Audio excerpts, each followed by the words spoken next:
Halo, Assalamualaikum warahmatullahi wabarakatuh.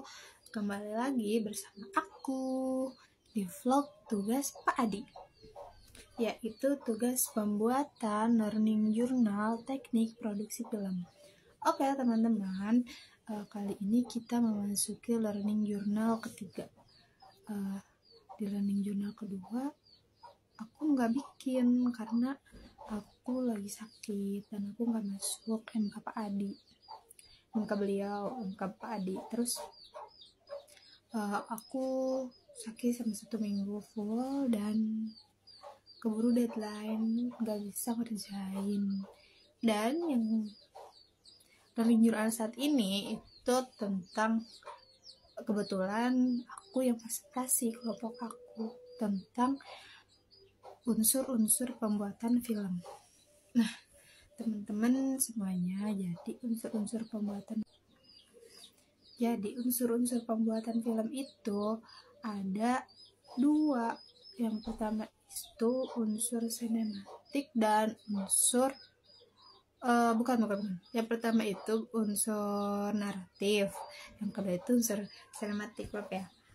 Jadi kedua unsur ini saling berkaitan. Kalau misalkan salah satunya tidak ada ataupun kita menggunakan satu unsur doang, itu tidak akan terbentuk sebuah film. Jadi kedua unsur ini harus saling berkaitan dan harus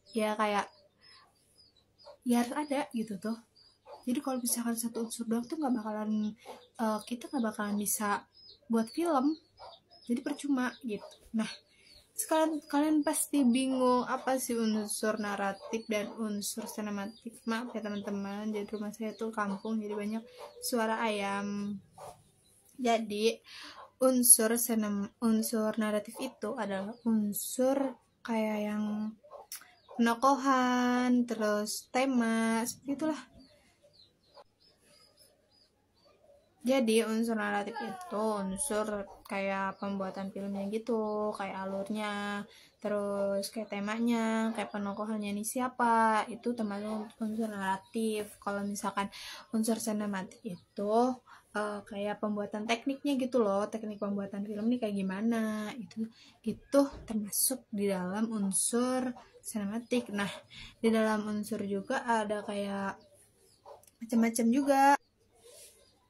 Nah, di dalam unsur sinematik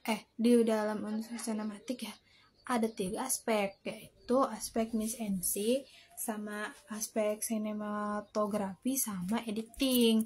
Nah, kalau aspek Miss NC itu kayak misalkan kayak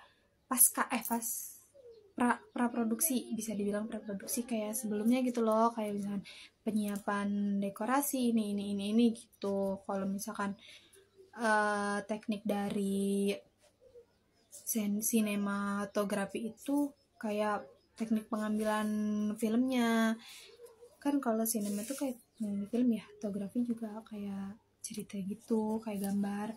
Nah, kalau editing mungkin semuanya udah tahu ya. Kalau misalnya editing itu kayak hasilnya lah, kayak misalnya kita udah bikin nih kayak gini, misalnya kita kayak udah bikin video ataupun film, misalnya kita bikin film. Nah, ya film itu kan pasti kita akan edit. Nah, itu teknik editing gitu teman-teman, secara garis besarnya aja ya.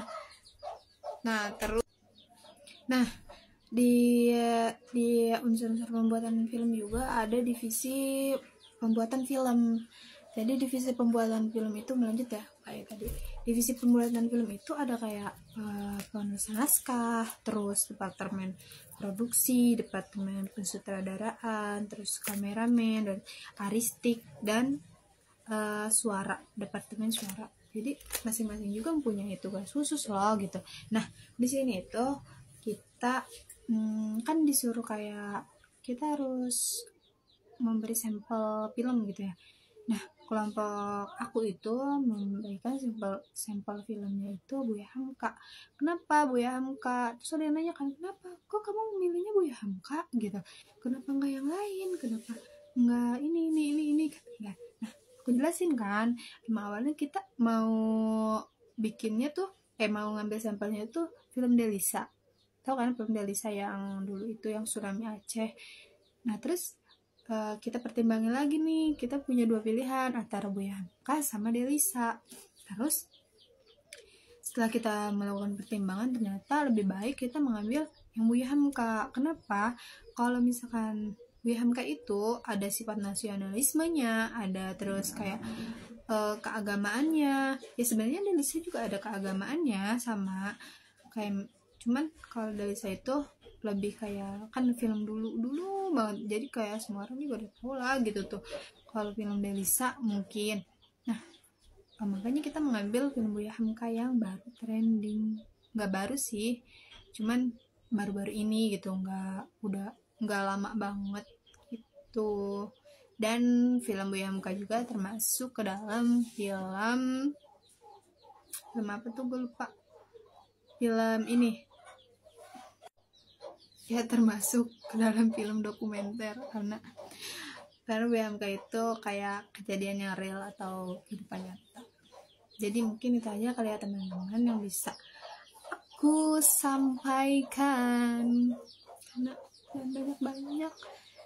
Kalau kalian mau banyak-banyak, nanti kalian harus belajar lebih banyak dan mengulik, karena video aku ini cuma ringkasan dari materi sebelumnya gitu. Dari aku, Yati Mulyati, sekian, terima kasih. Assalamualaikum warahmatullahi wabarakatuh.